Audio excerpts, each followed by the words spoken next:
കാട്ടിൻ്റെ നടുവിൽ കൂടി ഒഴുകുന്ന കരമനയാർ. ആ നദിക്ക് കുറുകെ ഒരു ഡാം കെട്ടും. ആ നദിയുടെ ഹൃദയത്തിൽ ഒരു മനോഹരമായ മനുഷ്യൻ്റെ സൃഷ്ടി. അതാണ് പേപ്പാറ ഡാം. പേപ്പാറയിലെ കാഴ്ചകളിലേക്ക് എല്ലാവർക്കും സ്വാഗതം. ട്രിവാൻഡ്രം സിറ്റിയിൽ നിന്ന് ഒരു 50 കിലോമീറ്റർ മാറിയാണ് പേപ്പാറ ഡാം സ്ഥിതി ചെയ്യുന്നത്. വിതിര വഴിയും ആര്യനാട് വഴിയും നമുക്കിവിടെ വരാം. 2 വഴി വന്നാൽ കുട്ടപ്പാറ ചെക്ക് പോസ്റ്റ് കഴിഞ്ഞാണ് ഡാമിലേക്ക് പോകുന്നത്. ചെക്ക് പോസ്റ്റ് കഴിഞ്ഞുള്ള വഴി അതിമനോഹരമായ വഴിയാണ്.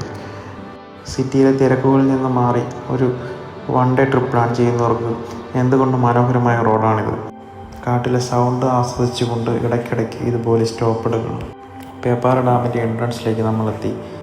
ഡാമിലധികം തിരക്കുകളൊന്നുമില്ല. കുറച്ച് പേര് മാത്രമേ ഉണ്ടായിരുന്നുള്ളൂ. പ്രത്യേകിച്ച് ചാർജും ടിക്കറ്റൊന്നുമില്ല. ഇതാണ് പേപ്പാറ ഡാമിൻ്റെ മുകളിൽ നിന്നുള്ള ദൃശ്യം. ഇവിടെ നിന്ന് നോക്കുന്നത് മനോഹരമാണ്.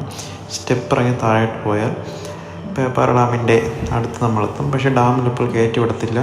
ഇതങ്ങനെ ഒരു ടൂറിസ്റ്റ് പ്ലേസ് അല്ല എന്നാണ് അവിടെ നിന്നൊരു ജീവനക്കാരൻ പറഞ്ഞത്. അതുമല്ല, സെൽഫി എടുക്കുന്നതിനിടെ എന്തോ അപകടം പറ്റിയത് കൊണ്ടും ഡാമിൽ ഇപ്പോൾ കയറ്റി വിടത്തില്ല എന്നാണ് പറഞ്ഞത്. പക്ഷേ നമുക്ക് ഡാമിൻ്റെ ഭംഗി ഇവിടെ നിന്ന് ആസ്വദിക്കാം. അധികം വെള്ളമില്ല എങ്കിലും ഓക്കെയാണ്. പ്രത്യേകിച്ചൊന്നും കാണാനില്ലാത്തത് കൊണ്ട് വീണ്ടും യാത്ര തുടങ്ങി. യാത്രക്കിടെയുള്ള ചില ബ്രേക്കുകൾ അത് റെസ്റ്റിന് വേണ്ടിയല്ല, അത് നമ്മളെ റീസെറ്റ് ചെയ്യാൻ വേണ്ടിയാണ്. അതും ഇതുപോലുള്ള മനോഹരമായ സ്ഥലങ്ങളിലാകുമ്പോൾ വൈബാണ്. ഈ ഡാം കാണാൻ വേണ്ടി മാത്രം നിങ്ങൾ ഇതുവഴി വരണമെന്ന് ഞാൻ പറയത്തില്ല. കാരണം ഡാമിനേക്കാൾ എനിക്ക് കൂടുതൽ ഇഷ്ടപ്പെട്ടത് ഈ ഫോറസ്റ്റിനകത്തുള്ള വഴിയും സമാധാനമായി നമുക്ക് ഒരു തിരക്കുകളും ഇല്ലാതെ പോകാൻ പറ്റുന്ന റോഡും കിട്ടിയതാണ്. നിങ്ങൾക്കും ഇതുപോലുള്ള റൈഡ് എക്സ്പീരിയൻസ് ചെയ്യാൻ പറ്റും.